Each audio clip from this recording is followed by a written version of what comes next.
Jean-Christian Sovrano, Romain Brune, Myriam Viala, Anne Diez, Philippe Moreau, Marine Boyer, Sophie Brignano à prendre place. Donc le placement est libre, vous vous installez comme vous voulez. Je vais vous distribuer vos petits chevalets, ce qui va me permettre de vous présenter. Alors, Philippe Moreau, il arrive par ma droite, il va s'installer là. Il est délégué du personnel et délégué syndical au sein de la Fondation Jeunesse Feu Vert. Je vous laisse faire des travaux manuels et l'installer.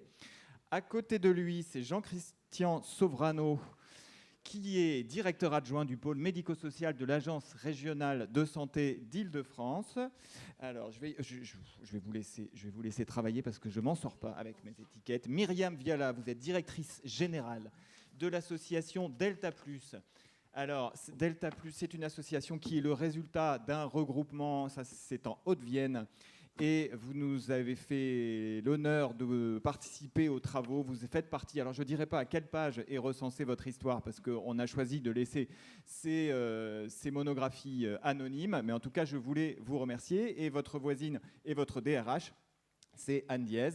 Donc Sophie Brignano, vous êtes, alors on a beaucoup réfléchi à comment on allait vous appeler, DRH de transition, DRH conseil, DRH à temps choisi, DRH de mission, enfin voilà, en tout cas vous allez nous expliquer un petit peu ce que vous faites.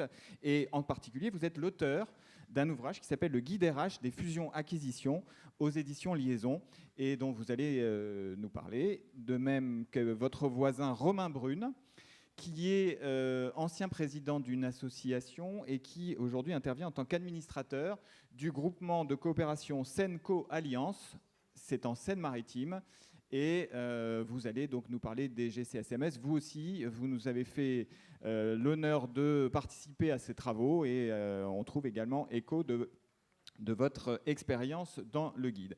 Et enfin, Marine Boyer, qui a bien voulu m'aider dans le travail de distribution des chevalets, qui est chef de projet RH au sein de la mutuelle Corum, et en particulier au sein de son centre de ressources et d'action qui s'appelle CIDES, et qui vient également de produire un certain nombre de travaux sur les restructurations, les regroupements et leurs impacts sur les questions RH et en particulier de qualité de vie au travail.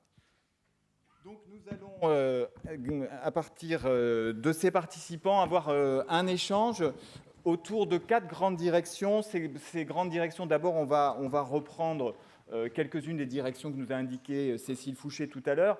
On va d'abord se poser la question des impacts RH, finalement, quand on se regroupe. Quelle place prend la thématique RH? Est-ce que c'est une thématique qui est au cœur de la question, ou est-ce qu'elle arrive, comme le disait Cécile Fouché tout à l'heure, un petit peu plus tard? Alors, je vais me tourner d'abord vers Myriam Viala. Je le disais, l'association Delta Plus, c'est le résultat d'une fusion. Tout à l'heure, Cécile Fouché nous a dit qu'il n'y a pas de one best way, il n'y a pas de processus type.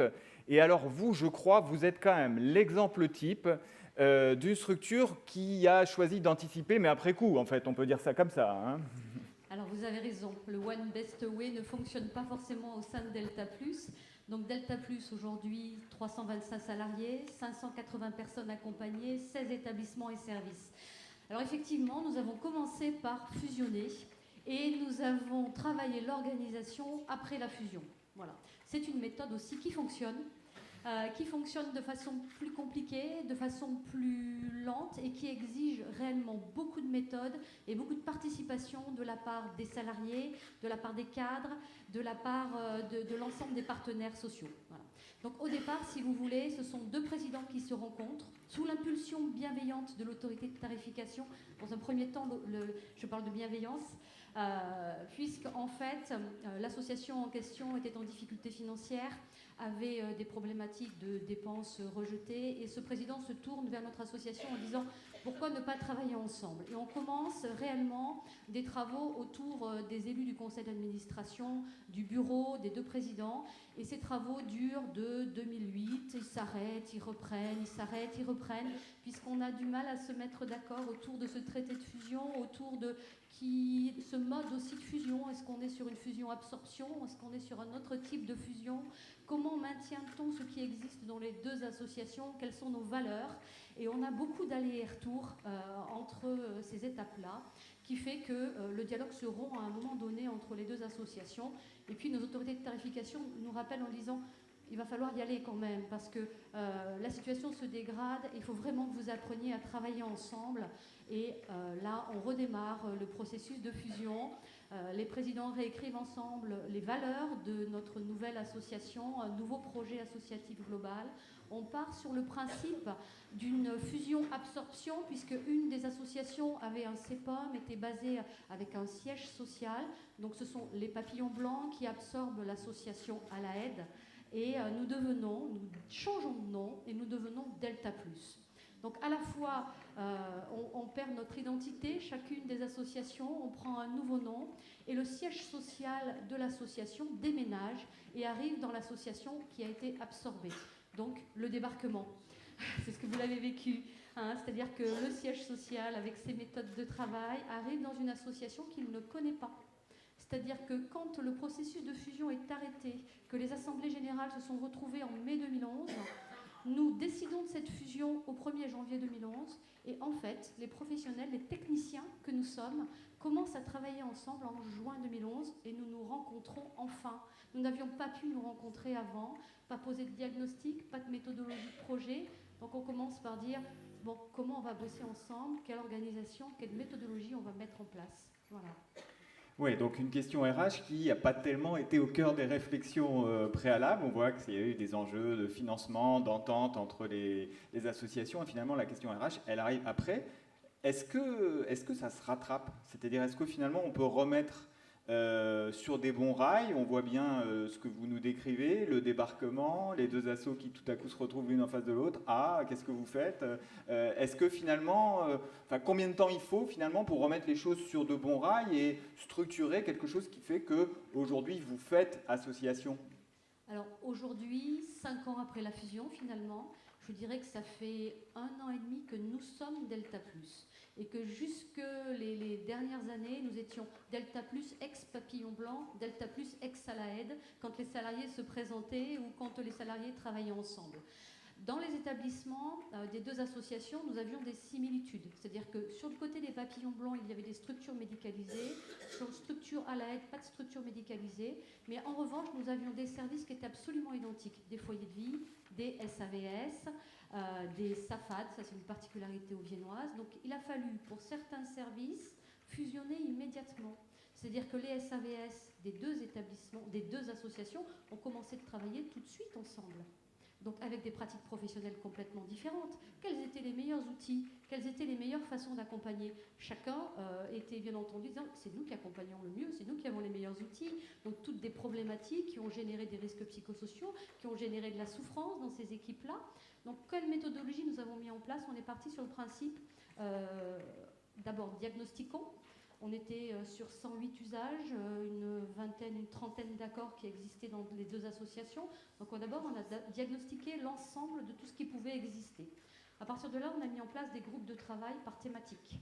Dans un premier temps, ce sont les cadres de l'association qui ont épluché, on va parler comme ça, tous les usages, tous les accords par thématique. On a travaillé sur un groupe sur le temps de travail, un groupe sur tout ce qui concernait les usages autour du salarié, c'est-à-dire la mutuelle, les congés enfants malades, les absences, les points, tout ce que vous voulez, et un groupe sur la stratégie où là on avait tous les usages qui étaient hors convention collective et qui se rajoutaient sur nos budgets. Il était évident que nous ne pouvions pas étendre tous les usages à tous les salariés de cette nouvelle association parce que financièrement nous ne pouvions pas tenir. Mais on avait un impact de plus de 400 000 €. Donc l'idée est de dire nous devons harmoniser, être équitables et faire en sorte que tous les salariés de cette nouvelle entité bénéficient des mêmes choses. Il va falloir faire des choix. Donc à partir du moment où au sein de ces groupes de travail, nous avions identifié le diagnostic et les perspectives, mais il a fallu chiffrer, il a fallu voir ce qui était décaissable, ce qui ne l'était pas, et prendre des décisions. des décisions en disant « vaudrait mieux s'orienter vers telle typologie, faire tel type de proposition ». Et ensuite, nous avons lancé des groupes de travail avec les délégués syndicaux. Nous sommes partis sur un biais dans une forme de négociation annuelle, si vous voulez, avec des représentants des 3 syndicats qui étaient au sein de cette nouvelle instance, c'est-à-dire il y avait Sud, la CGT, CFDT, qui sont venus accompagnés de salariés représentant leur syndicat. Et on a travaillé sur chacune de ces thématiques en mettant en place ensemble une stratégie en disant nous allons commencer par tel type d'accord, nous allons terminer sur l'accord sur la mutuelle, on va d'abord commencer sur l'accord sur le temps de travail qui était vraiment la clé de voûte de notre organisation et comment allons-nous travailler sur ce temps de travail, quels horaires allons-nous mettre en place. Travaillons aussi sur l'annualisation, tant qu'à faire, devenons aussi performants, mais là c'est sur la base du dialogue social. Nous avons mis un an, un peu plus d'un an, ça s'est quand même fait au pas de course, puisque nous avons passé entre 12 et 15 accords entre 2012 et 2013. Voilà. Donc un marathon et un 100 mètres en même temps. Mais en même temps. Oui, en même temps. Et on y reviendra tout à l'heure sur le chapitre dialogue social. Alors, Sophie Brignano, il y a un deuxième micro normalement qui fait qu'on va simplifier la circulation. Donc, j'ai eu un peu de mal à vous présenter. Vous allez nous dire en 2 mots quel est votre métier. Enfin, retenons que vous êtes DRH et que vous intervenez sur des missions ponctuelles. Alors, notamment dans notre secteur, notamment auprès d'associations et notamment dans des moments de regroupement. Alors, qu'est-ce que vous pouvez nous en dire? C'est-à-dire, finalement, quand on vous fait intervenir, c'est plutôt pour essayer de faire les choses dans le bon ordre, je suppose. Normalement. Donc, effectivement, c'est pas très courant. Donc, je suis DRH à la base. Je suis juste sortie du système salarial classique il y a 10 ans pour ce que j'appelle créer mon métier. Donc, tout dépend des structures et puis des problématiques pour lesquelles j'interviens.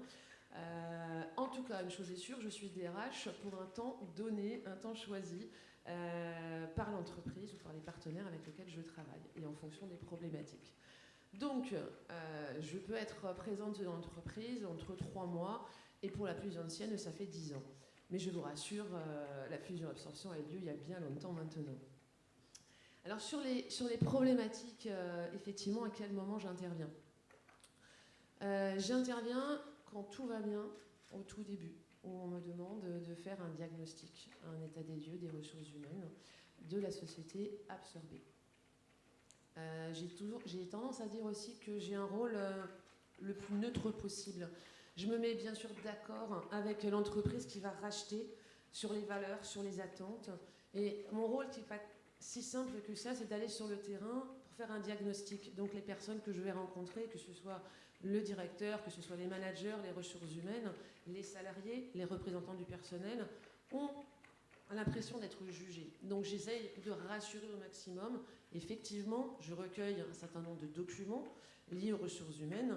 Il va y avoir une analyse, il va y avoir un diagnostic de fait. Et comme j'explique la plupart du temps, on en fait tous des erreurs et effectivement, tant mieux si on peut rétablir les choses par la suite pour qu'il n'y ait aucun risque, en tout cas le moindre risque juridique. Alors, si je veux traduire et transposer vraiment sur le secteur, le plus souvent, c'est une association de taille assez importante qui va vous solliciter en disant je m'apprête à absorber la petite association qui a 1, 2 établissements ou je sais pas, une 50aine de salariés. Vous allez m'aider à faire les choses correctement, c'est ça concrètement? C'est exactement ça. Alors, oui, il y a un outillage, mais en revanche, après, je suis aussi là pour rencontrer des hommes et des femmes et pour comprendre les craintes, comprendre les attentes. La plupart du temps, j'ai envie de dire à 99%, le regroupement n'est pas choisi, il est subi. Il est subi parce qu'il y a des difficultés, on l'a largement évoqué, économiques, financières, il y a des soucis de direction, des conflits. Donc le climat est malmené et cette rencontre est extrêmement importante. Donc ça, c'est en amont. Mais ça suffit malheureusement pas parce qu'ensuite, il y a effectivement toutes les étapes du regroupement.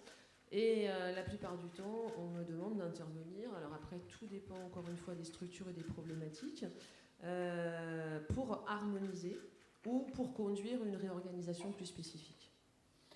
D'accord, on va revenir tout au long sur votre point de vue, parce que du coup, vous avez observé pas mal de situations de regroupement dans notre secteur, et donc on va y revenir. Alors, Jean-Christian Sovrano, vous avez là un micro. Donc, je vous ai présenté, vous êtes directeur adjoint du pôle médico-social à l'Agence régionale de santé d'Île-de-France. L'Agence régionale de santé d'Île-de-France qui assume, je dirais, le fait qu'elle encourage les regroupements associatifs aujourd'hui. À tel point qu'elle a signé une charte, je crois, avec des fédérations associatives, enfin en tout cas leur représentation régionale. Pourquoi ? Pour les inciter, pour les accompagner, c'est-à-dire que vous êtes partie prenante de ce mouvement de regroupement. Alors avant qu'on aborde la question RH en tant que telle et la façon dont vous l'intégrez, qu'est-ce que vous pouvez nous dire sur la position aujourd'hui d'une agence régionale de santé, la vôtre, sur cette question, et pourquoi vous poussez à la roue, j'ai envie de dire, aujourd'hui sur cette question ? Alors déjà, je vous remercie de me donner la parole. Je crois que c'est important de donner la parole aussi aux autorités publiques qui conduisent des politiques publiques et qui ont des documents de référence pour ce faire. Je crois que la question de la structuration du champ médico-social, elle est inscrite dans le projet régional de santé d'Île-de-France. Alors peut-être pas de façon complètement visible, en tout cas ce qui est certain, c'est compte tenu aussi de l'évolution du secteur, elle sera très présente cette question-là dans le cadre du projet régional de santé numéro 2 qui sera publié à l'horizon 2016-2017. Tout d'abord aussi, quelques mots pour vous dire que cette démarche de signature d'une charte avec les fédérations du secteur, c'est un point d'aboutissement qui démontre que le secteur médico-social est prêt à s'engager, à être accompagné et à être accompagnant, je pense aux fédérations, sur cette question du regroupement, de l'adaptation de l'offre. Encore une fois, il ne s'agit pas de regrouper pour regrouper. Je crois que c'est tout à fait important de le dire. On n'est pas forcément sur la construction ou une pensée politique qui voudrait qu'on n'ait que des paquebots dans le champ médico-social. Je crois que c'est vraiment pas l'état d'esprit. Et c'est vrai que c'est peut-être un des reproches que les fédérations du secteur peuvent nous faire, c'est-à-dire le danger de la standardisation de l'offre médico-sociale. On respecte les fondamentaux du secteur, je pense au secteur des personnes âgées, au secteur des personnes en situation de handicap également, mais qui s'est construit, ce secteur, sur des valeurs, des bases militantes. Et je crois que ça, c'est un des enjeux importants qu'il faut avoir présent à l'esprit, c'est que la question du militantisme, elle est fondamentale.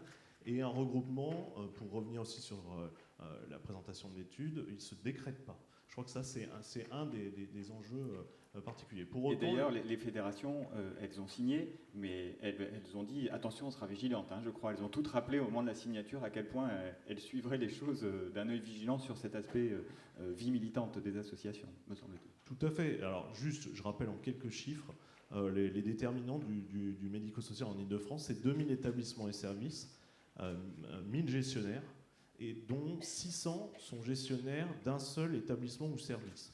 Vous voyez qu'on a de la matière, enfin vous voyez que ces chiffres sont assez parlants, dès lors qu'on regarde un certain nombre d'indicateurs qui nous semblent importants à analyser, la question de l'activité des structures, la question de la taille qui est peut-être un peu secondaire, mais la question de l'activité, la question budgétaire évidemment, et la question éventuellement de la vétusté, puisque comme vous le savez, on a aussi des établissements qui vieillissent. Est-ce qu'un gestionnaire mono-établissement est capable de réinvestir, d'être maître d'ouvrage, de rénover son parc et donc d'investir ce sujet qui est quand même, qui peut être relativement complexe. Alors, encore une fois, point d'aboutissement, cette charte, je crois que c'est important de souligner qu'à travers justement ce panorama, et notamment chiffré, et la co-construction, la concertation avec les fédérations du secteur, nous, notre idée, c'est justement d'avoir un certain nombre d'opérations dans les départements. Et je crois que d'ailleurs, il faut souligner le fait que cette démarche, elle est aussi co-construite avec les conseils départementaux. Vous savez qu'on co-autorise la moitié de nos établissements et services médico-sociaux avec les conseils départementaux, donc ils sont partie prenante, et les fédérations sont également partie prenante. Donc on a identifié un certain nombre d'opérations. Alors le regroupement, ça peut être une option. C'est aussi parfois le transfert de gestion. On en a parlé tout à l'heure. je crois que c'est important d'anticiper. Je crois que c'est ça. On repère au niveau de l'Agence régionale de santé, en lien avec les conseils départementaux et en lien aussi avec les fédérations du secteur, les établissements et services ou les gestionnaires en risque de fragilité pour anticiper ces questions de regroupement. On a ça et là sur le territoire d'Île-de-France des situations de crise où en gros un gestionnaire n'arrive plus à assurer la mission de pilotage de l'établissement. J'ai eu des maisons d'accueil spécialisées où il n'y avait plus d'eau dans l'établissement. Enfin, je veux dire, donc ça se constate en inspection. Bon, qu'est-ce qu'on fait? On voit bien qu'il y a un pilotage qui est absent, défaillant, problème RH manifeste. Là, on est en situation de crise. Le transfert de gestion, d'ailleurs, et vous le savez bien, le Code de l'action sociale et des familles est relativement complexe à manier de ce point de vue-là, du fait de la liberté de gestion et de la liberté associative. Mais notre idée, c'est justement de ne pas intervenir en situation de crise au travers de cette démarche, mais justement d'anticiper ces situations de difficultés de gestion, de pilotage d'établissements et services, d'où la question des transferts de gestion, des regroupements associatifs qui est assez fondamentale et qui va conduire la politique médico-sociale dans les années à venir. Donc deux termes, j'entends deux termes, anticiper et fragilité, hein, c'est vraiment partir sur des situations de fragilité. Alors cette question des ressources humaines, parce que elle ne fait pas à proprement partie des compétences de l'Agence régionale de santé, ça reste les compétences des associations. Comment vous vous situez par rapport à ça, ces thématiques RH? Est-ce que vous pensez d'un point de vue ARS qu'il faut en faire l'un des points de départ de ces démarches de regroupement aux côtés de la dimension stratégique, aux côtés de la dimension financière, aux côtés de la dimension qualité, performance? Comment vous l'incorporez à la façon dont vous définissez, vous, votre stratégie d'incitation au regroupement? Je pense qu'en fait, il y a deux fondamentaux sur cette question-là, sur la question d'un regroupement réussi. Alors, je ne suis pas forcément un spécialiste de ça, mais j'en ai parlé déjà. Je crois que le verbatim était assez éclairant de ce point de vue-là. La question de l'abandon, la question des valeurs, je crois que c'est le premier point. C'est pour ça que je vous ai dit qu'un transfert de gestion, un regroupement interassociatif ou associatif, ça ne se décrète pas. Donc c'est la question des valeurs qui sont posées et je pense que les professionnels partagent ces valeurs. Donc ça c'est le point nodal, le premier point à mon avis à traiter. Sur la question de l'organisation, la question RH, évidemment comme ça constitue le cœur du fonctionnement des établissements et services, où on est dans l'accompagnement, évidemment la question RH elle est fondamentale. Donc premier point, on va nous sur des questions d'accompagnement au regroupement, au transfert de gestion.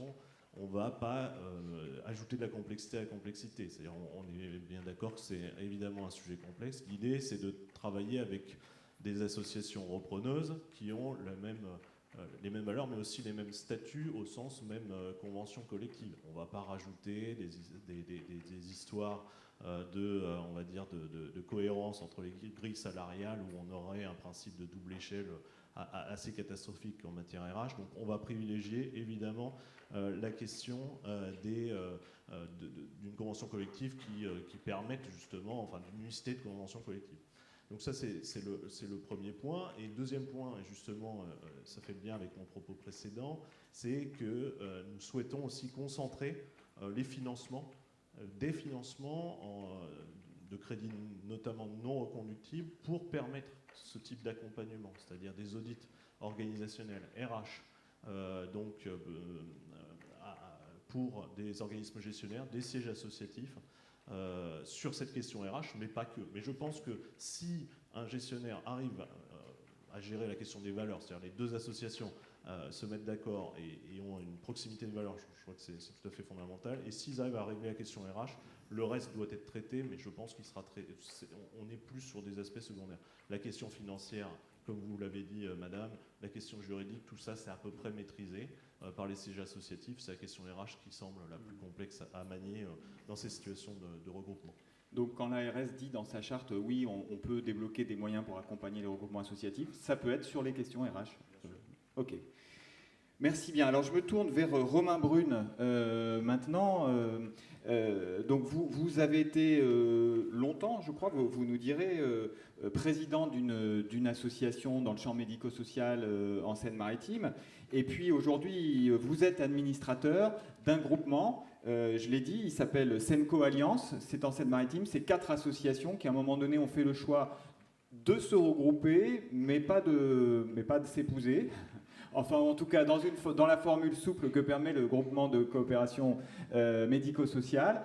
Alors peut-être en quelques mots, donc c'était important pour les organisateurs, le comité de pilotage de l'Observatoire, que la gouvernance associative soit représentée à cette table ronde. Donc vous vous exprimiez un peu de ce point de vue-là en disant pourquoi ce choix du groupement et pas de la fusion ou du vrai mariage, je dirais. Merci. Alors personnellement, j'ai été président d'une des associations aujourd'hui faisant partie du groupement pendant une dizaine d'années. Et puis par choix personnel, je me suis dit on ne peut pas rester éternellement, il faut absolument passer le témoin. Donc j'ai passé le témoin à un de mes amis. Mais c'était une période déjà où on réfléchissait et on était proche d'un certain nombre d'établissements, d'associations du même coin géographique et dans le même secteur médico-social. Donc j'ai participé à des prises de contact initiales. Et puis ensuite, l'idée est venue mais tout à fait sans qu'il y ait de problème particulier dans telle ou telle association, de se regrouper aussi avec le fait que c'est quand même bien recommandé par nos autorités de tutelle. Donc on s'est dit avec les dirigeants d'un certain nombre de 4 associations, donc les dirigeants de ces 4 associations, et en faisant participer aussi les personnels de direction, on a fait un certain nombre de réunions pendant 1 ou 2 ans en réfléchissant pour savoir comment on allait se regrouper. Chaque association décidant quand même de garder son indépendance, ce qui fait que c'est une forme particulière de regroupement, mais qui n'a pas à l'origine, a priori, un sujet de préoccupation proche de celui dont nous parlons aujourd'hui, les ressources humaines, quoique les choses viennent ensuite avec le temps. Donc on a fait des réunions les uns avec les autres, qui ont fait partage, avec la rédaction, par exemple, notamment d'une convention constitutive qui est obligatoire sur le plan juridique, mais qui comporte aussi les objectifs que recherchent les différentes associations, les objectifs dans le cadre de ce regroupement.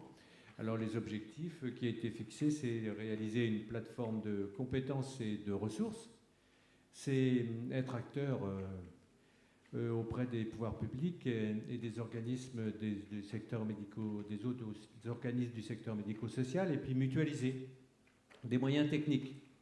Voilà.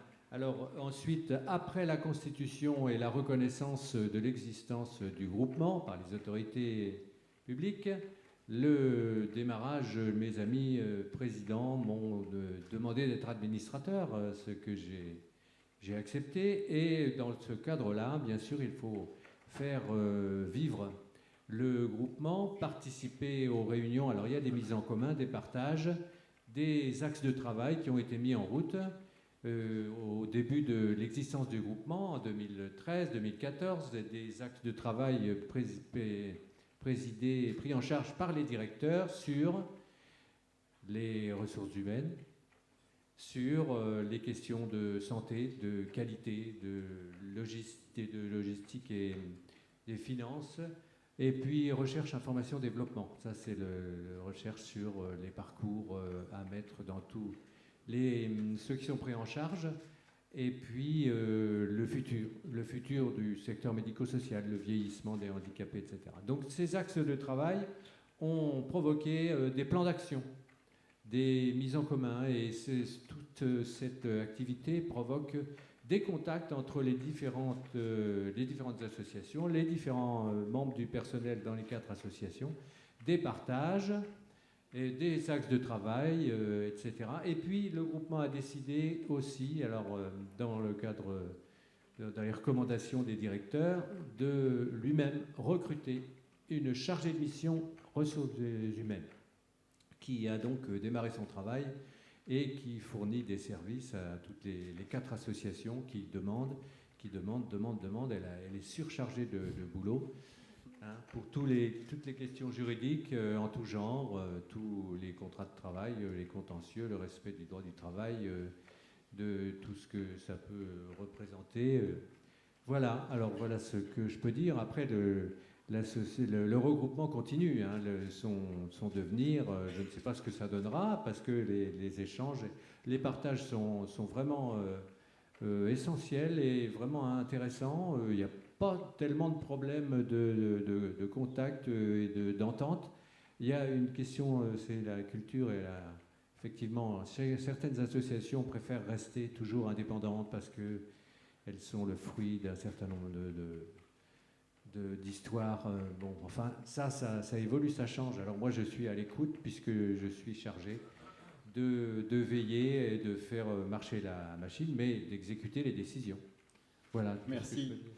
Merci, on voit bien que vraiment au cœur de votre projet de groupement, il y a bien ces questions, pas seulement, mais il y a bien aussi ces questions de ressources humaines et de mutualisation de ressources. Je crois que c'est le premier objectif que vous avez cité. Alors, vous avez évoqué la culture, vous avez évoqué le fait que dans un certain nombre d'associations, tout le monde a évoqué, Cécile tout à l'heure, que ça secoue un peu au moment d'un regroupement et que se posent des enjeux de bien-être au travail, de culture, d'identité. C'est un petit peu cette thématique qu'on va approcher maintenant. Alors, Marine Boyer, je me tourne vers vous. Vous êtes donc chef de projet emploi RH au sein de la Mutuelle Corum et de son centre de ressources CIDES. Et pendant que l'Observatoire travaillait sur les impacts RH des regroupements associatifs, vous travaillez vous-même, en lien avec un syndicat employeur que vous allez citer, sur... finalement sur des sujets proches, mais pas tout à fait les mêmes, et en particulier sur ces questions de qualité de vie au travail. Oui, en effet, dans le cadre d'un partenariat avec le syndicat d'employeurs Cineas, nous avons décidé de travailler sur la question des impacts RH. Alors, effectivement, les dimensions qui ont été évoquées ont été aussi évoquées dans le cadre de notre étude commune Cineas Corum, mais aussi avec un angle plus particulier sur la qualité de vie au travail et les risques professionnels, puisque la Mutuelle Corum, juste un petit aparté, parce que peut-être que vous vous demandez pourquoi une mutuelle vient aujourd'hui à cette table ronde, c'est juste que la Mutuelle Corum est l'organisme de protection sociale complémentaire de l'économie sociale exclusivement. C'est-à-dire que nous assurons les salariés de l'économie sociale et solidaire, donc des conventions collectives 66, 51 et d'autres. Et comme on a un centre de ressources et d'action qui a pour objectif de promouvoir l'emploi de qualité et d'outiller les acteurs de l'économie sociale sur la prévention des risques professionnels, les démarches de prévention et la qualité de vie au travail, nous avons décidé de travailler conjointement avec le Cineas sur ces questions, puisque le point de départ était quand même le baromètre qualité de vie au travail dans l'économie sociale et solidaire que la mutuelle a réalisé en 2013 auprès de salariés et de dirigeants. Donc ça, c'est un regard croisé qui permettait d'avoir une perception de la qualité de vie au travail de la part des salariés et des dirigeants dans l'ESS, et on a interrogé la question des fusions et regroupements. Et là, les résultats sont assez édifiants. Donc, il y a quelques chiffres qui sont rappelés dans le guide, mais ils sont quand même très significatifs. Peut-être vous pouvez nous en livrer un ou deux. Ils sont significatifs dans le sens où on a eu plus de 5000 salariés répondants et un tiers a connu une fusion ou un regroupement. Ce que nous disent ces salariés qui ont connu une fusion ou un regroupement, c'est que finalement le métier a évolué. Alors c'est pas une grosse surprise, ça a été évoqué aussi par Cécile tout à l'heure. Pour plus de 50% d'entre eux, et notamment les cadres qui sont plus touchés, le métier a évolué. Ils estiment qu'il y a eu un déficit d'information, il y a eu des lacunes en matière d'information dans le cadre du regroupement ou de la fusion. 49% estiment que l'information à chaque étape de la fusion était insuffisante. Et puis surtout, une chose comme assez préoccupante, c'est que finalement, ils ne sont qu'un tiers, un salarié sur trois, à s'estimer rassuré par rapport à son emploi suite à la fusion. Donc on voit bien qu'il y a un sentiment d'inquiétude, des incertitudes, et puis des déficits en matière de communication, et une appréciation de la qualité de vie au travail quand on a connu une fusion qui semble dégradée, puisque la note, on demande aux salariés de noter leur qualité de vie au travail sur une échelle de 1 à 10, elle est de 5,8 pour ceux qui ont connu une fusion, alors que ceux qui n'ont pas connu de fusion, elle est de 6,5 sur 10. Donc on voit bien qu'il y a un sentiment de dégradation, des incertitudes, des impacts. Donc c'est à partir de ces résultats-là qu'on a décidé d'investiguer ce champ, surtout qu'en plus l'ANI, l'accord national interprofessionnel sur la qualité de vie au travail, dans le cadre des définitions qui ont été, mises en commun par les partenaires sociaux, estime bien qu'il faut se préoccuper de la qualité de vie au travail, ils disent bien dans leur texte, d'autant plus quand les organisations se transforment. Donc il y a vraiment un enjeu à anticiper, comme vous le disiez tous tout à l'heure, d'autant plus qu'il y a des arrêts de jurisprudence qui incitent fortement à anticiper, et des réorganisations, des restructurations qui ont été retoquées par les juges, puisque, je pense notamment à un arrêt FNAC, la FNAC n'avait pas anticipé la charge de travail qui allait découler de la réorganisation interne, ou alors n'avait pas anticipé les risques pour la santé dans le cadre d'une autre décision de justice. Donc il y a vraiment un enjeu, aussi bien juridique qu'humain, à se préoccuper de ces questions-là. Alors il faut que vous nous aidiez un petit peu à réfléchir à un point. Cécile Fouché l'a abordé tout à l'heure. Elle dit, bon, est-ce qu'on parle d'enjeux liés à une fusion ou à un regroupement ou à une transformation, à une réorganisation? Et on voit que sur la question, on ne sait pas trop sur quel pied danser. Qu'est-ce qui fait le choc? Est-ce que c'est la fusion, c'est-à-dire vraiment deux structures qui étaient deux, qui deviennent une, ou est-ce que c'est plus largement la transformation? Et là, on en parlait dans la première rencontre de l'Observatoire il y a 6 mois sur la question des mutations organisationnelles, les pôles, etc. Et là, on peut retrouver ces situations-là, pas seulement dans des situations de fusion. Alors, de votre point de vue, finalement, qu'est-ce qui est le plus impactant? Alors, le plus impactant, je dirais, il y a un peu les deux, mon général.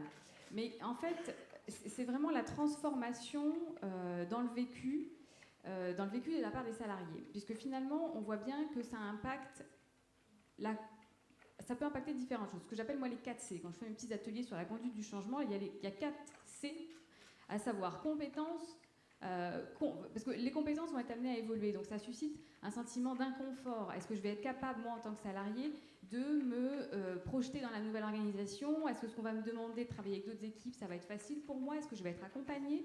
Donc il y a effectivement la question des compétences qui a impacté, la question de la confiance envers les autres, envers l'organisation pour m'aider à aller vers ce changement, et la question du contrôle qu'on a aussi dans son activité, puisque le changement, les transformations vont impacter la sphère de contrôle et donc l'autonomie, les marges de manœuvre aussi qu'on peut développer dans le cadre de son activité. Et d'où, avec le cinéaste, on a étudié à la fois des phénomènes de fusion-absorption essentiellement, et aussi des réorganisations internes. Donc, à savoir, par exemple, une IME qui se transforme en ITEP Pro, ou une association du secteur social qui a plusieurs maisons d'enfants à caractère social qui les réorganise différemment. Donc on voit bien qu'on n'est pas sur une question de regroupement, de rapprochement, mais vraiment sur une question de transformation, de changement organisationnel. Et dans le cadre de l'étude qu'on a menée, on voit que les impacts sont quasiment les mêmes, puisque même quand il y a juste une fusion et qu'il n'y a pas d'équipe qui se rencontrent, il y a quand même des impacts sur la santé au travail, notamment pour les cadres. Parce que les cadres qui sont en charge du pilotage, de la mise en œuvre des actions, eux, sont particulièrement impactés, et également les IRP. Moi, dans le cadre des entretiens que j'ai pu avoir, il y a beaucoup de représentants du personnel qui me disaient, mais vous l'avez souligné aussi Cécile, on nous en demande beaucoup, on n'est pas forcément outillés, on est entre le marteau et l'enclume, il faut en plus qu'on écoute les salariés, c'est notre rôle, mais c'est tellement tendu que parfois c'est quand même très compliqué. Et donc il y a vraiment des impacts sur la santé au travail, même quand il n'y a pas ce que vous appeliez restructuration d'équipes qui doivent se mixer, etc. Il y a quand même des gens qui sont en charge de la mise en place de ces démarches et qui, eux, ont vraiment des caractéristiques et propres par rapport à ce changement et dont il faut tenir compte, notamment en termes de prévention des risques et particulièrement des risques psychosociaux. Donc j'entends en fait des phénomènes distincts qui peuvent être cumulatifs et qui produisent des effets un peu comparables, même si ce n'est pas forcément sur les mêmes personnes.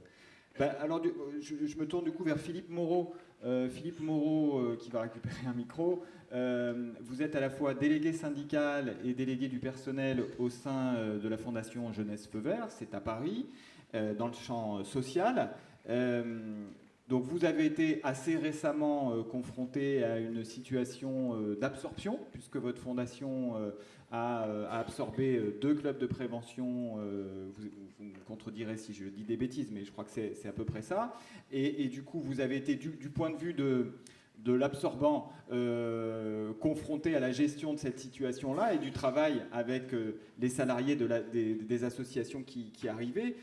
Quel écho ça fait? Enfin, là, Marine Boyer vient de parler des 4C, enfin en tout cas des points de vigilance, du désarroi qu'on peut rencontrer côté salarié face à ces bouleversements. Est-ce que ça fait écho à ce que vous avez pu constater dans votre, soit dans votre fondation, soit plutôt dans les associations que vous absorbiez, et comment vous, en tant que représentant du personnel, délégué syndical, délégué du personnel, vous avez tenté de faire face ou de gérer cette inquiétude? Alors, ça dépend essentiellement du contexte dans lequel ont lieu ces absorptions. En fait, on a été confronté à deux types d'absorptions. Des premières qui sont déjà une première qui est déjà un peu plus ancienne et qui s'est faite dans un contexte de préparation, de concertation, de dialogue social et avec effectivement une préservation de l'identité culturelle l'identité culturelle, on peut dire ça, de l'association absorbée. Et donc ça s'est effectivement passé correctement, il n'y a pas eu de grandes problématiques, il y a eu au niveau des salariés absorbants, on va dire, un accueil relativement favorable, favorable d'ailleurs, donc ça s'est passé correctement. Après, quand on rentre dans d'autres types de processus où on est dans des processus, c'est un peu compliqué, moi je suis issu de la prévention spécialisée, éducateur de rue si ça parle le plus pour tout le monde. Et c'est vrai qu'on est dans des phénomènes un peu inquiétants ces derniers temps.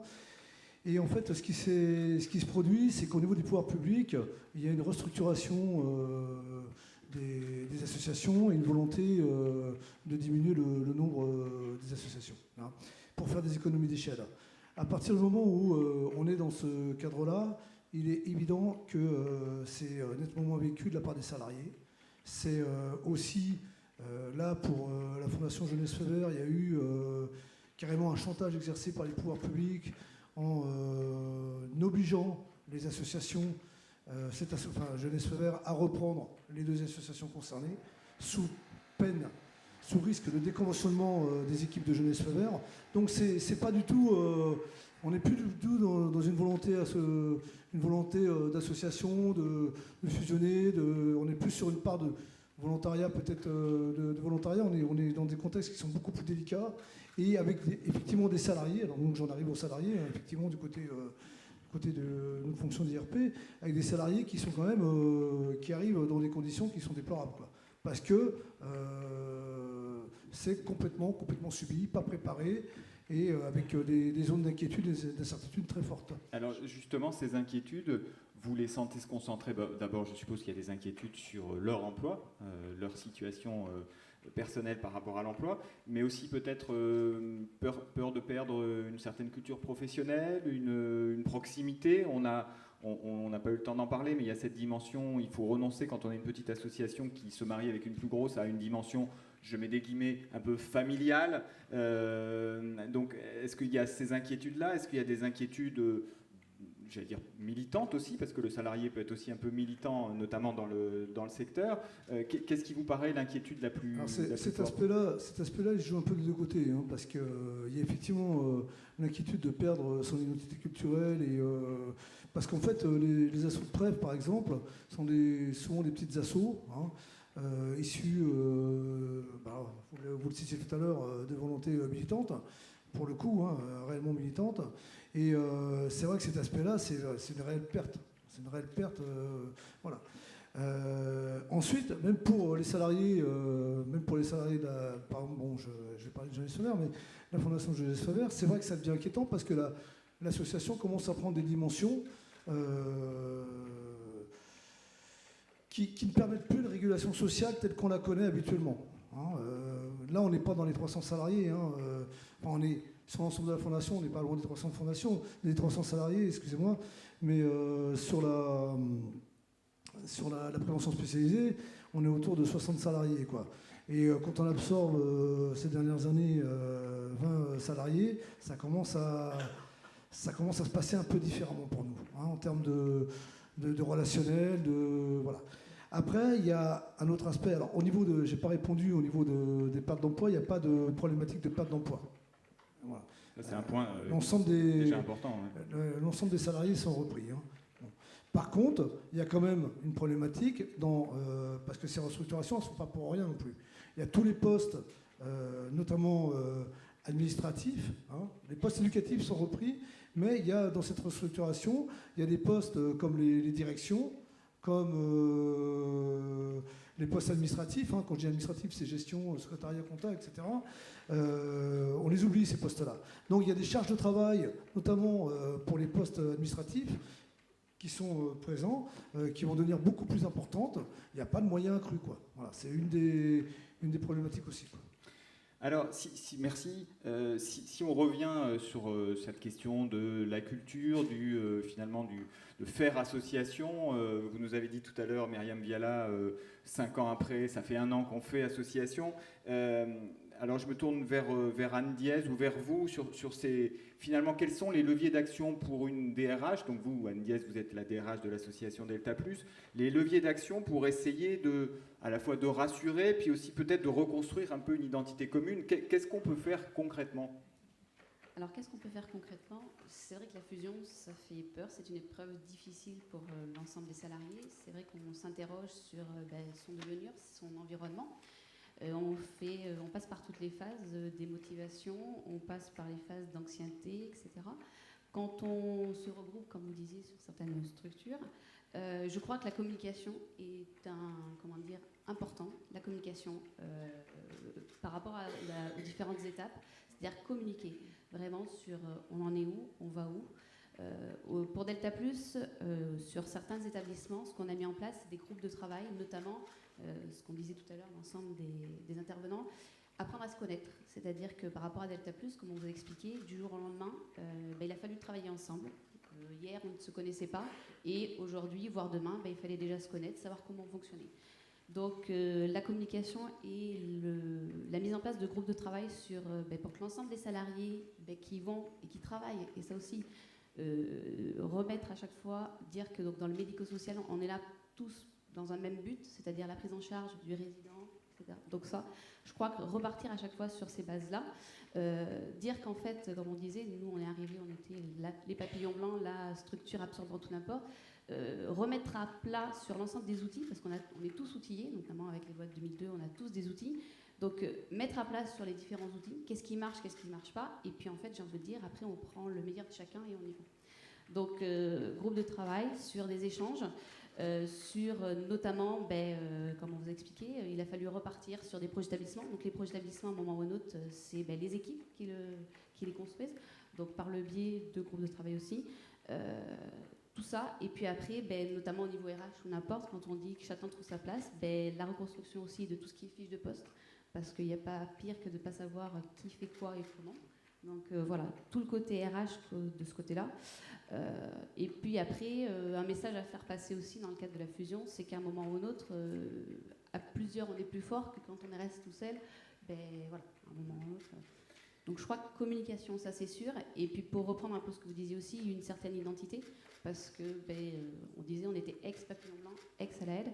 Donc comment se construire une identité, puisque donc on existe.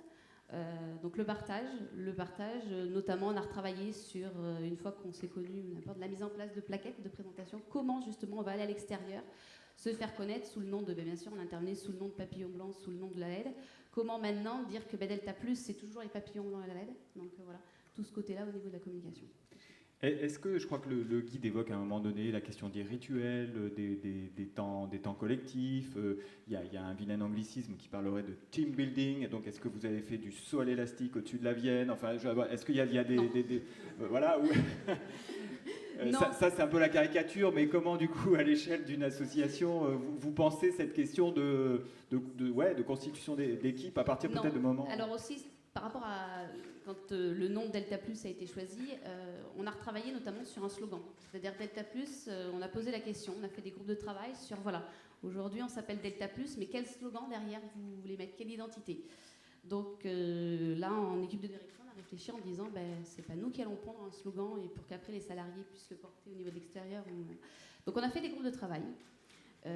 Dans chaque service, et puis on a dit écoutez, on se retrouve lors de l'Assemblée Générale et ça sera lors d'un vote, et en fait on proposera plusieurs slogans, et après la majorité l'emportera. Donc voilà, on a fait vraiment travailler l'ensemble des salariés sur, quand on vous Delta+, à quoi ça vous fait penser. Voilà, donc... alors c'est quoi votre slogan ? Ça aurait été sympa aussi, mais voilà, déjà je pense que l'identité, le nom, et derrière un nom, un slogan en disant, ben voilà, Delta+, c'est ça, c'est des valeurs, etc. Voilà. Alors c'est quoi votre slogan ? Delta+, main dans la main, corrigeons l'indifférence. Ok. Tout un programme là. Pour préciser, c'est donc un groupe de travail par rapport, donc notamment c'est quelqu'un d'un truc sur des ESAT, et notamment c'est un travailleur handicapé qui a trouvé ce slogan. Donc ça prend tout son sens, et notamment je pense que voilà, quand ça vient de travailleurs handicapés, repris par des équipes, n'importe, ça je pense qu'après ça a tout son sens, et voilà, je crois qu'il n'y a pas d'autres mots à rajouter. Ok, alors Sophie Brignano, on va des questions de bien-être, de culture, on va passer aux questions de management, d'encadrement. Cécile Fouché l'a dit tout à l'heure, c'est quand même une des grandes conclusions du travail qui a été mené, c'est que les encadrants sont particulièrement soumis à rude épreuve. Marine Boyer l'a indiqué aussi, hein, il porte beaucoup ce choc du regroupement. Comment, alors, est-ce que vous le mesurez en effet à travers les différentes missions que vous avez accomplies dans ce genre de situation, et comment vous pensez qu'on peut accompagner des encadrants, alors intermédiaires, mais peut-être aussi pas seulement les encadrants intermédiaires dans ce moment, pour que finalement ils soient aussi porteurs du changement quand il faut l'initier. Alors oui, tout à fait. Les encadrants sont parmi les plus touchés parce que on ne leur demande pas leur avis, on ne les informe pas forcément en amont, et c'est eux qui vont porter le projet auprès des équipes. Et en plus de ça, ils vont aussi recevoir, ce que je vais dire entre guillemets, c'est le bureau des plaintes. C'est eux qui vont être en face des inquiétudes des salariés, mais aussi des bénéficiaires, des patients. Donc c'est vraiment la plaque tournante. Donc comment nous, on les accompagne ? Beaucoup d'écoute. Essayer de communiquer effectivement le plus en amont sur le sens, mais pas seulement, sur aussi les étapes. Ça c'est extrêmement important parce que l'inconnu fait peur, donc on essaye de baliser des grandes étapes et de revenir à chaque fois sur ce qui a été accompli, ce qui n'a pas été fait et ce qui va se faire ensuite, pour qu'ils aient le maximum d'informations et ne pas se retrouver au dépourvu. Je les écoute aussi sur les remontées du terrain, sur ce qui ne va pas auprès de leurs équipes, quitte à intervenir, moi, de mon côté, en individuel aussi, pour faire des rencontres. Ensuite, on a créé aussi des formations plus spécifiques, sur lesquelles on essaye de mixer, d'ailleurs, les managers intermédiaires, donc ça peut être des responsables de secteur, des deux sociétés, pour que, justement, ils se rencontrent, ils partagent. Il y a deux objectifs. Bien sûr, c'est la professionnalisation, mais aussi groupe de parole, échange de pratiques. Et depuis un certain nombre d'années, je m'aperçois que la formation est un très bon vecteur pour apprendre à se connaître, aussi à se comprendre et à travailler ensemble. Alors, Anne Diez ou Myriam Viala, c'est comme vous sentez, cet enjeu de l'encadrement, ça a été quelque chose de très important et pas forcément très très simple, je crois, dans votre expérience. Nous allons le faire à deux voix. D'accord, mais c'est comme vous voulez. Alors, nous sommes deux rescapés, c'est comme ça qu'il faut dire. Donc en fait, globalement, sur l'encadrement, effectivement, le fait d'avoir fusionné et d'avoir organisé notre association a posteriori, l'encadrement n'a pas été préparé. Il n'a pas été préparé à la structuration, il n'a pas été préparé non plus à la charge de travail qui s'est imposée à eux. C'est-à-dire qu'effectivement, la structuration de chef de service, de directeur d'établissement à directeur de pôle, la charge de travail, elle devient exponentielle. C'est-à-dire que je dirige un foyer de vie, un foyer d'accueil médicalisé, mais d'un seul coup, je me retrouve avec un nouveau foyer de vie de 65 résidents et 40 salariés supplémentaires. Comment je prépare cette organisation-là ? Je ne peux pas être partout. Donc les salariés souffrent de mon absence et pourtant, moi, je donne tout ce que je peux. Donc effectivement, sur l'équipe de cadres, nous avons perdu à peu près 50% de notre équipe de cadres. Voilà. Soit ce sont des ruptures conventionnelles, soit ce sont un licenciement économique pour le directeur général adjoint, mais on a perdu 50% de notre équipe de cadres. Tout de même. Alors, Anne Diez. Je rejoins tout à fait. C'est vrai que c'est une période lourde, ça c'est sûr. Mais par contre, ce que je rejoins, c'était notamment ce que vous disiez, c'est qu'à un moment ou un autre, on disait les cadres, les managers de proximité sont entre le marteau et l'enclume. Mais j'ai envie de vous dire, c'est que si les cadres ne s'y retrouvent pas dans cette fusion, comment vous voulez que les salariés s'y retrouvent ?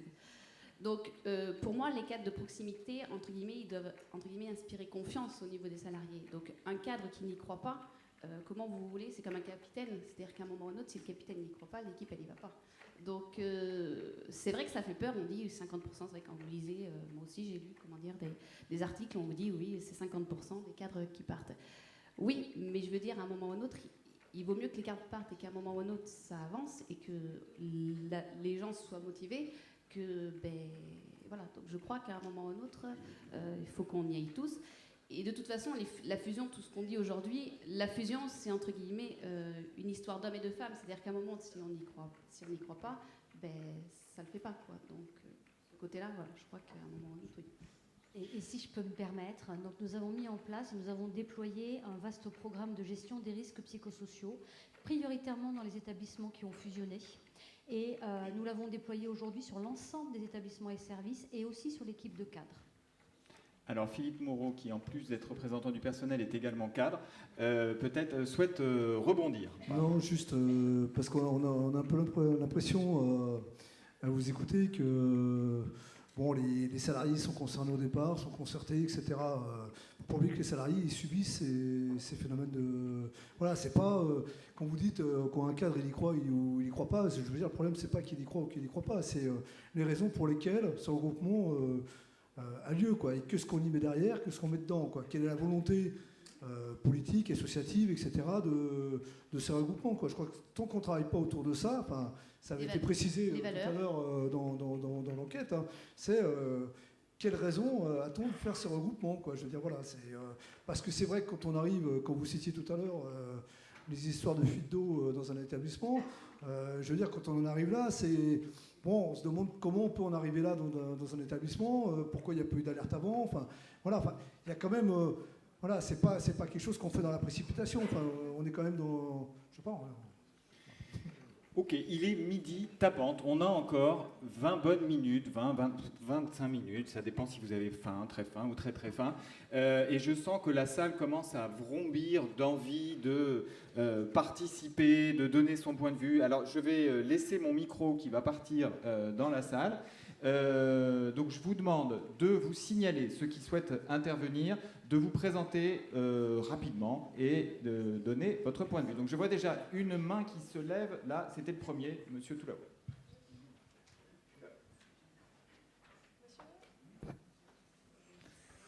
Tout là-haut.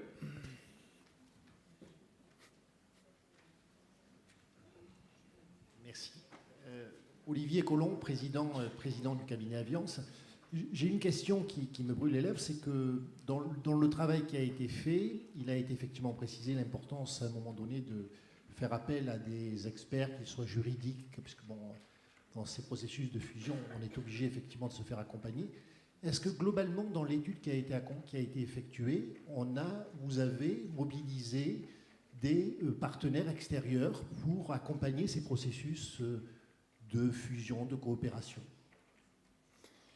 Alors, l'étude ou les situations qu'on a observées. Alors, donc, du coup, je vais me tourner vers vous, Myriam Viala ou Anne Diez. Est-ce que vous avez bénéficié d'aide externe? Qui et sur quel sujet?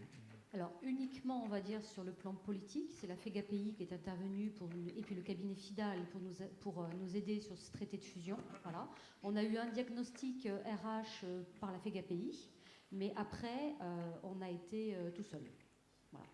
Romain Brune, est-ce que dans le cadre de la constitution de votre groupement, vous avez été accompagné? Est-ce que notamment sur cette structure RH mutualisée, nous, on a bénéficié également de l'aide de la FEGAPI. On a étudié la question des objectifs de la convention constitutive, des documents à rédiger, règlements intérieurs, etc.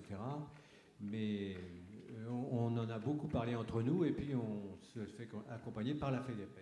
Ouais. Ok, il y avait une autre intervention. Oui, ici, pardon. Madame Bonadonna.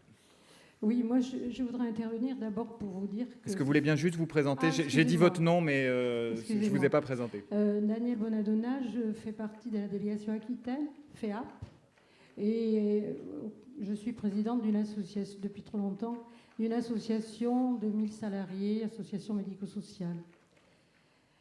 Moi, je voudrais intervenir d'abord pour vous dire que ça fait un petit moment qu'on en parle de ces problèmes de regroupement et que c'est la première fois que j'assiste à une réunion aussi complète, aussi intelligente, et dont je crois qu'il faut qu'on félicite l'Observatoire pour cette étude. Je voudrais quand même dire...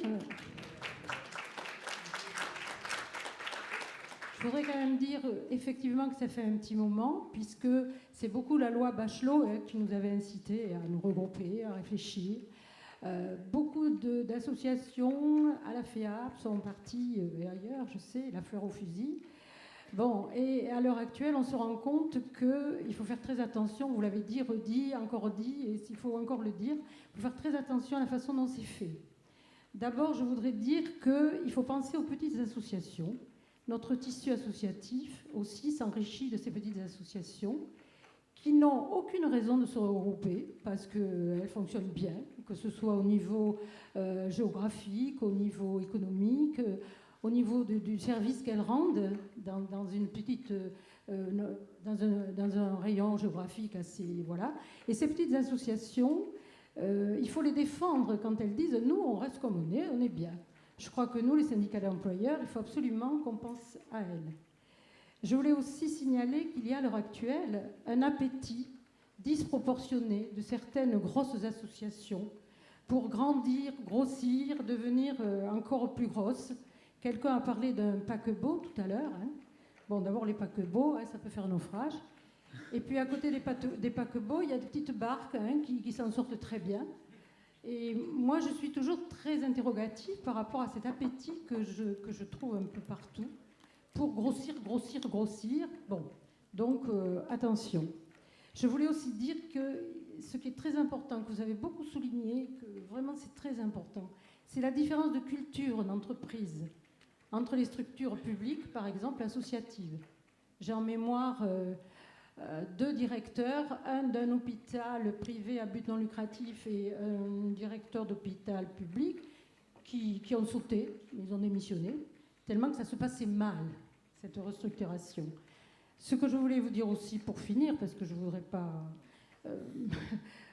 en plus, vous êtes dans l'axe de l'horloge, alors voilà. Vraiment, je ne peux pas vous rater. Moi, je crois qu'il faut effectivement, avant de se regrouper, essayer d'équilibrer la gestion financière de celui qui va mal. Pourquoi? Parce que ça le met dans un état de dépendance extrême et ça ne règle pas le problème justement de l'absorption. Et enfin, bien sûr, le projet. Et aussi, ce que je voulais dire, c'est que les associations qui ne se regroupent pas, elles ne travaillent pas toutes seules. Elles travaillent avec des conventions depuis toujours, parce qu'elles en ont besoin et que le tissu associatif a besoin de toute façon de se regrouper. Voilà, je vous remercie, excusez-moi. Non, merci. Monsieur Sovrano, peut-être un petit mot autour de cette intervention. Je ne sais pas pourquoi j'ai pensé à vous. Oui, non, mais en plus, c'était moi la référence, puisque c'est moi qui ai parlé de paquebot. Encore une fois, je pense qu'il n'y a pas de démarche systématique. C'est important de le souligner. Après, vous savez aussi qu'il y a certaines dispositions législatives de certaines lois à venir, notamment...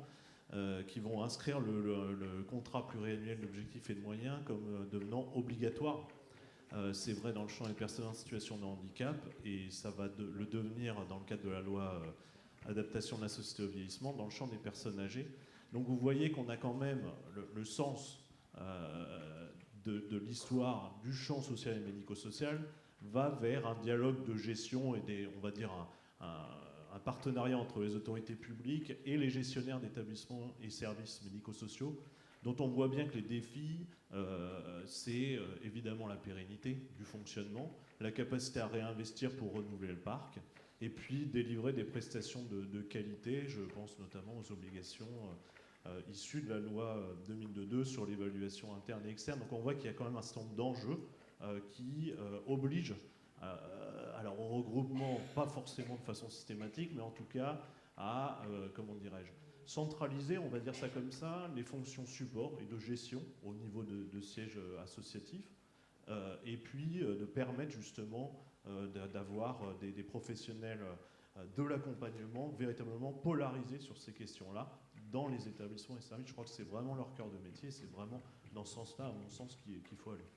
Merci. Alors, une intervention d'abord. Oui, madame, allez-y. Oui, bonjour. Je suis déléguée syndicale d'une fondation dans le Calvados, CGT, donc, et notre établissement a repris 2 maisons de retraite, un foyer occupationnel. On va passer de 350 à 500 personnes.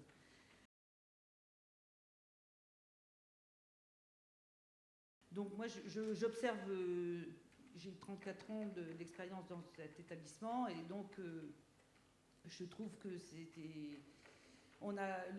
de point de vue personnel, ça a été vécu comme c'est une fatalité, grossir ou mourir. En gros, c'est ça. Pour faire des économies d'échelle, c'est la commande de la puissance publique, etc. Un peu comme les agriculteurs. Il faut faire des grosses fermes, 1000 vaches, par exemple. Voilà, pour l'aspect rigolo. Moi, ce qui me manque dans votre conférence, je vais vous le dire tout de suite, c'est l'éthique. L'éthique, le mot, simplement qu'on pourrait le prononcer, parce que pourquoi on est là? Professionnel de santé ou professionnel du social, on est là pour un usager, pour quelqu'un qui est en souffrance la plupart du temps.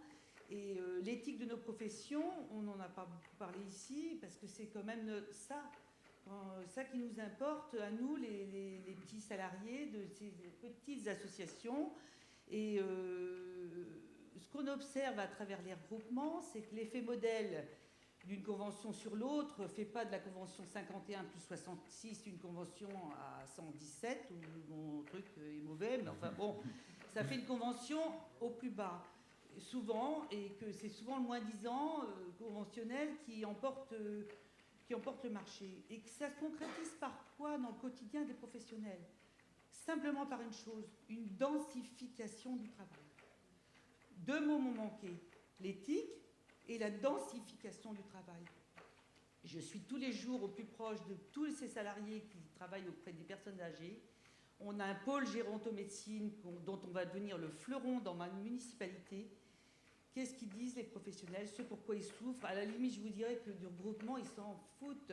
Ce qu'ils voient, c'est la densification du travail, un salaire qui n'a pas augmenté depuis 6 ans à la FEAP, et une pénibilité au travail. Alors, toutes ces procédures ARS sont vertueuses, certainement, mais quand est-ce qu'on va parler vraiment du cœur du sujet des professionnels salariés, qui est cette grande souffrance? Et j'y intègre tous mes collègues cadres, parce qu'eux, ils sont pressés, mais ils ne voient plus le jour, c'est clair. Et d'ailleurs, ils veulent des formations, comment gérer leur temps, parce qu'ils ont plus de temps, même plus de temps personnel. Et là, je crois qu'on tombe dans une grande gravité. Merci de m'avoir écouté. Merci pour votre témoignage. Marine Boyer, j'ai entendu 2 choses qui m'ont fait écho par rapport à la double page que vous proposez dans le guide. C'est conciliation temps perso, temps professionnel et densification. C'est en effet 2 thématiques qui caractérisent les questions de qualité de vie au travail. Et vous avez un peu observé à la fois risque et levier d'opérations de regroupement autour de ces 2 axes. Oui, la question de la densification du travail ou de la charge de travail, des exigences du travail, ça correspond à un des facteurs de risque psychosocial qui a été évoqué par un rapport d'experts il y a quelques années, le rapport Golac. Quand on travaille sur la question des risques psychosociaux, souvent on adopte cette grille de lecture qui propose justement d'aller regarder ce qui se joue dans le travail. Et là, vous avez raison, madame, c'est ce qui se joue dans le travail qu'il est important de regarder quand on se soucie des conditions de travail et de la qualité de vie au travail. Et dans votre remarque, il y avait aussi la question du bien-faire, du travail de qualité. Puisque la densification du travail, ça provoque aussi un conflit de valeurs par rapport à la qualité du travail qu'on souhaite, l'attendu par rapport à une qualité de travail qu'en tant que professionnel, on souhaite atteindre, et les moyens qui ne permettent pas toujours d'atteindre cette qualité du travail. Donc là, il peut y avoir un conflit de valeurs aussi interne, éthique, avec sa propre éthique professionnelle, puisqu'on n'est pas en capacité de faire un travail bien fait, et le travail bien fait apporte un bien-être au travail. Il y a vraiment cette corrélation, c'est Yves Clos, un psychosociologue qui a apporté cette notion. Il y a vraiment cette importance de la qualité du travail, du contenu du travail et de la manière qu'ont les salariés à agir sur ce contenu du travail et à exprimer leur ressenti par rapport à ce travail. Ça, c'est vraiment la définition de la qualité de vie au travail. Merci, Monsieur Duru. Allez. Oui, bonjour, je suis Claude Duru, je suis mandaté à la CPNE et je suis délégué syndical CFDT dans quelque chose qui était une association il n'y a pas très longtemps, à but non lucratif, et qui a une dénomination de groupe maintenant. Parce qu'à côté du secteur associatif, pour des raisons de manquement, enfin c'est ce qu'on nous donne comme raison, de manque de finances de la part des pouvoirs publics sur l'associatif, on serait contraint d'aller vers le lucratif, à savoir à chaque fois qu'on peut absorber des activités plus lucratives, on cherche à le faire. Alors on ne réussit pas toujours, mais malheureusement, des fois on réussit. Et donc ça a pour incidence de changer un peu la donne au niveau de quelque chose que vous avez dit qu'il était important à prendre en compte, à savoir la question des valeurs, de la culture, parce que là, on passe quand même petit à petit d'une logique de valeurs, des valeurs de l'associatif à but non lucratif, vers petit à petit ce qu'on appelle le lucratif. Donc, moi, je vois quelques incidences d'ores et déjà, petit à petit se profiler, sur l'éthique, ce que soulignait la collègue CGT derrière moi. Et puis, je me demande un petit peu où on va à terme dans ce mélange des genres. Voilà. La deuxième question, elle est simple, c'est, Madame Boyer, vous avez parlé de 4C, et puis j'en ai entendu 3, alors comme je suis curieux, je vous interroge sur le 4e. Rien ne leur échappe. Allez-y, rappelez-nous les 4C. C'était pour vérifier que tout le monde suivait bien. Merci. Alors, donc j'ai parlé, je crois, de confiance, de compétence, de confort et et contrôle. J'ai parlé de contrôle, j'ai pas parlé de confort. Voilà, parce que le changement, c'est aller d'une zone connue vers une zone inconnue. Donc on passe d'une zone confortable vers une zone inconfortable. Donc ça peut effectivement impacter le ressenti des salariés. On avait raté le confort. Bien, merci. Une autre intervention. Oui, bonjour. Edir Yahi, donc de la maison Unifaf, à la direction de développement partenariat. Ma question s'adresse à Madame la consultante DRH et à Monsieur l'administrateur du groupement Seine Coalliance. On note dans les deux situations que vous avez évoquées, soit l'appel à une consultante et une DRH consultante, soit au recrutement d'une chargée de mission. Du coup, ma question, c'est est-ce que cela témoigne de l'absence d'une fonction RH structurée au sein des associations concernées par le regroupement, ou est-ce que c'est la volonté de s'appuyer sur une personne neutre, dans votre cas, Madame, ou a priori vierge de toute connaissance de ces associations dans le cadre du regroupement de la chargée de mission? Alors, non, Romain Brune, peut-être d'abord en un mot, le recrutement de quelqu'un en charge des RH sur le groupement, c'était bien parce qu'il n'y avait pas au sein des associations, où il y avait... Pour une toute petite association, il n'y a pas vraiment quelqu'un qui est responsable RH. C'est la directrice qui s'en occupe, comme elle s'occupe de tout. Bon, alors ce qui fait que... Et puis les associations de notre groupement ne sont pas énormes. Donc effectivement, il n'y avait pas de fonction RH, ce qui fait que le groupement a pensé que c'était, dans le cadre de sa mission, c'est de recruter une chargée de mission RH pour ça. Bon, et puis alors, elle a effectivement un boulot tout à fait considérable et elle rend beaucoup de services. Et puis, ça fait une mise en commun, comme d'ailleurs ça sert à ça, notre regroupement, mise en commun de beaucoup de choses et des pratiques communes. Et puis, ça fait faire des économies pour un certain nombre de points de pratique et matériels. Mais le chargé de ressources humaines, c'est vraiment bien utile, oui. Un des objectifs. Sophie Brignano, renfort humain, position de neutralité, les deux, mon capitaine. J'ai envie de dire les trois. Il y a un troisième élément aussi qu'il faut prendre en compte, c'est les DRH dans les structures qui reprennent. Ces DRH sont déjà sur le terrain, sous l'eau, et s'ils doivent en plus prendre tout le temps du diagnostic, de l'écoute et de l'accompagnement tout au long de la fusion, il y a un risque majeur, c'est de mettre en perdition la structure qui reprend. Donc c'est aussi une des raisons pour lesquelles, à ce moment-là, je vais accompagner également la structure. Mais sinon, dans l'entreprise qui est reprise, effectivement, parfois, il y a des ressources humaines, et la plupart du temps, fonction assumée par la directrice, par un responsable comptable. Merci. D'autres questions, interventions? Non.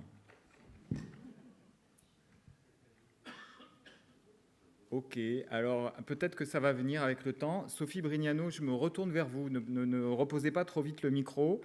Quand vous parlez indifféremment association, entreprise. Votre discours est d'ailleurs dit plutôt société, entreprise. Il se trouve, et c'est une des raisons pour lesquelles on vous a invité, que votre expérience dépasse le secteur sanitaire et social, puisque vous êtes intervenu également sur des opérations de regroupement entre des sociétés du champ commercial. Alors, moi, la question qui me brûle les lèvres, c'est est-ce que c'est spécifique ? Est-ce que c'est spécifique dans le champ associatif ? Est-ce que c'est spécifique dans le champ sanitaire et social ? Ou est-ce que finalement, un processus de regroupement, que ce soit entre, je ne sais pas quoi, deux PME, deux SS2I ou deux associations, finalement, c'est à peu près les mêmes ressorts RH ? Alors oui, je vais faire un lieu commun parce que je vous l'avais tous évoqué aujourd'hui.